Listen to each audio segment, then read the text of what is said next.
I'm in a hostel and I'm by myself in this giant room. Check it out. 12 beds. I'm on the 12th bed. Absolutely nobody here. I'm the only person in a hostel. So, I'm currently in Bandung in Indonesia, which is a city east of Jakarta, which is their capital city, and I'm about to do an iPad video. What's up, everyone? So, as promised, I am going to talk to you guys about my experience with the iPad Pro, with traveling with it. And, you know, here it is. I've been using it. It's been, right off the bat, amazing. But there are some things that I don't like about it. So let's talk about that. Okay, first things first, let's talk about the viewing angles on this thing. That is one of my cons of this. It's that there's only 2 viewing angles available on this device with the iPad Pro's keyboard case from Apple. This is the position where it's much more, the most laid back of the screen. And the other position here is a little bit more upright. You can see that? So when I'm working, especially in a hostel at nighttime, when I'm like, I want to work on the iPad, it's hard because you can see when I'm trying to balance it on my knees, it rocks. So a lot of times I'll have to work like this with, you know, you see the air gap for my hands there. That's sort of how I have to work if I want to have the perfect position for the screen towards my face. That's one thing that I don't like. This is where an actual MacBook Pro or any other laptop would do best if it could bend a little bit further than this. Okay, so the next thing I want to say is copy and pasting on this device can be a problem sometimes. And you know, some apps are mobile apps and they run on the iPad as a mobile version, so you won't get the full version. But sometimes it's very hard to copy and paste as if I was doing it on a MacBook. So check it out. So I was trying to duplicate the problem with the copy and pasting, but I can't seem to duplicate it now.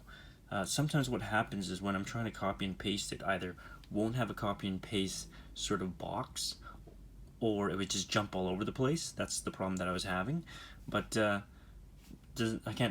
unable to duplicate it right now, but it is a problem that I have with the iPad. The next thing I want to talk about that I don't like about this is when I'm inserting my external hard drive to this, it'll populate here. And for instance, if I want to eject the drive, there's no way to do that. There's no way to like even swipe right and eject or anything like that. There's no ejection. And I have one of my SD cards corrupted because of this. So now what I do as a workaround is I will turn off the iPad completely, shut it down, and then I'll physically eject my media. And that's one of the problems that I'm having right now. So really those are the only cons that I can see so far with using this iPad as a daily device instead of a MacBook Pro. So just want to remind you guys that the iPad Pro is the only device that I have that I'm using as my day-to-day. I don't have a laptop with me anymore. I used to have a MacBook Pro, but I sent that home back to Canada. And so it's been a real live experience. So now I want to talk about what is really good about having this iPad as my travel device, my only travel device. And let's get into that. First and foremost, I want to say it's the portability factor. Look how tiny it is, how lightweight it is. This is probably half the weight of my MacBook Pro when I had it. And when you're traveling, you're on you want to meet the 7 kilograms or 15 pounds for some of you that airlines allow for carry-on baggages. And with the MacBook, I was over, but with this, I am under. And it's a difference. It's a huge difference between carrying this in my bag, putting it in my back, and walking around the whole day. I barely feel it. But with the MacBook Pro, I definitely did, and it made me sweat like crazy. This is my day bag, my Osprey day bag that I carry around everywhere when I travel. It's small compared to my hands. You can see it's a normal day bag. I think would be a little bit smaller than most, most bags, but all I need to do is I just need to insert in this back pocket here, you know, and we're good to go. Literally, that's all I need to do. It's in there. Boom. And that's all I need to do. And the portability factor this is huge. It plays a huge role in why I love this device. Now you're probably wondering that, does this device bend in my backpack? And no, it doesn't. As long as you have a case, and I find that this keyboard case does help because it's actually hard. Like it's a hard piece, so it helps provides the support to keep this thing straight. And trust me, I've tossed this in the bag and it's pretty straight. Like there's nothing wrong with it at all. And I've had this for a few months now. My next favorite feature is being able to use a mouse on it. This is a Bluetooth wireless mouse from Insignia, which is one of the cheaper versions, right? But it works great. You can see that now I have a cursor. I'll move it around and I have a cursor. So the cursor is this small circle which you can adjust. And those of you that don't know how to set that up, you can go into settings, right? Go into settings, going down to accessibilities, which is down here, and then you go into touch, and then you go into assistive touch and turn that on. Once you have assistive touch on, you can go down to devices and you can set up a Bluetooth mouse through there, and you can pair a device through there. Now the best part is what the new update, they give you the ability to change the tracking speed, do a drag lock, zoom pan, or even have dwell control.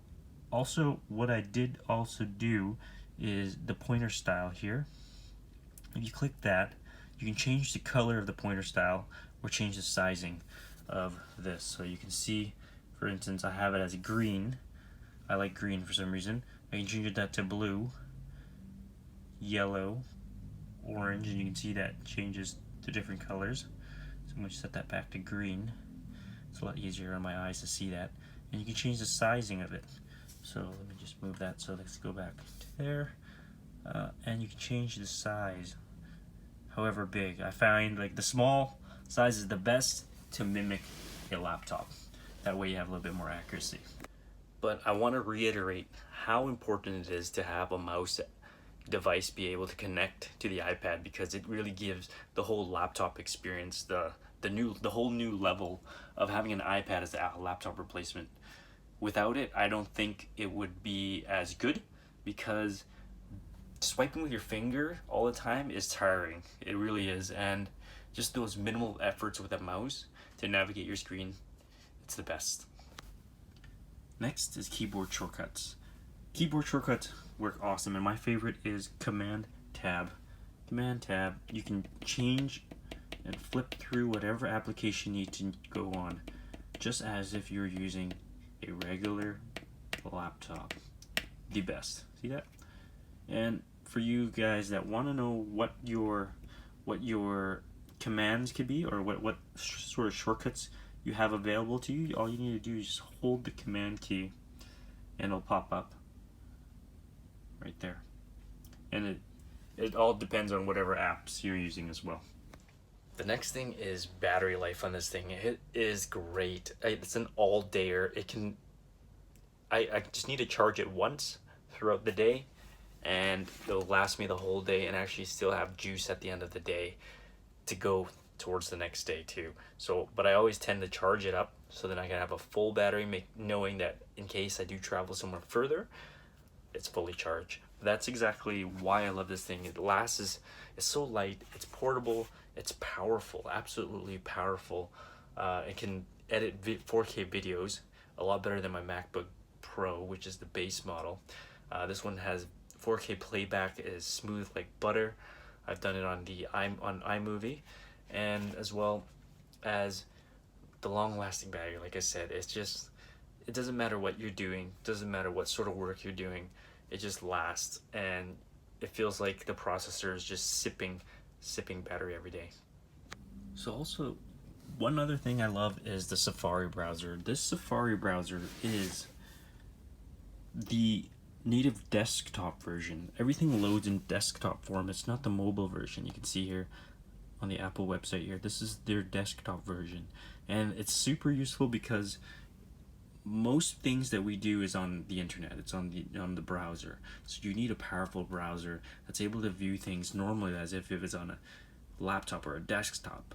And with having Safari as a desktop browser instead of the mobile version, which they've upgraded now, it's increased my productivity by 100%. You know, if there wasn't this browser, I don't think I would have made the decision to keep this as my day-to-day. There would be no way that it would work for me. I need to make sure that I have a browser that can support desktop function. You'll notice that also Safari is the only one that has this desktop version. If you use Chrome, the Chrome app, it'll load up in mobile. It's like a mobile browser. So that was just a quick overview of why I like the iPad as my day-to-day travel. But I do sometimes miss a laptop just because of the form factor, the heft of it, and be able to, you know, use it on my lap essentially in a comfortable manner. But overall, it's a great travel device to have with me, as long as I'm not doing anything that's advanced. So Excel, you will have a hard time if you are an accountant that requires to do a lot of Excel, or even like accounting functions where you need probably use double screens to see a receipt or something like that. You need two screens to be able to do that. No, this is not going to work. Engineering, programmers, this is not going to work for you unless there's some sort of app that works for what you need it to do. But I don't think there is. But if you're just a normal day-to-day person, like, you know, doing the normal day-to-day stuff, you write blogs, you do content creation, or editing videos, photo stuff, you know, just the normal stuff, light work, normal stuff, this thing is gonna be all you need for travel. 100% recommend it, but just know that you will have to live with some shortcomings. That's all. So that's it. That's all I wanted to go through. I'm probably gonna make another video if I find that there's something huge that would sway your buying decision, but otherwise it has been a great travel device, and I really do recommend it. Anyways, catch you in my next video. Take care.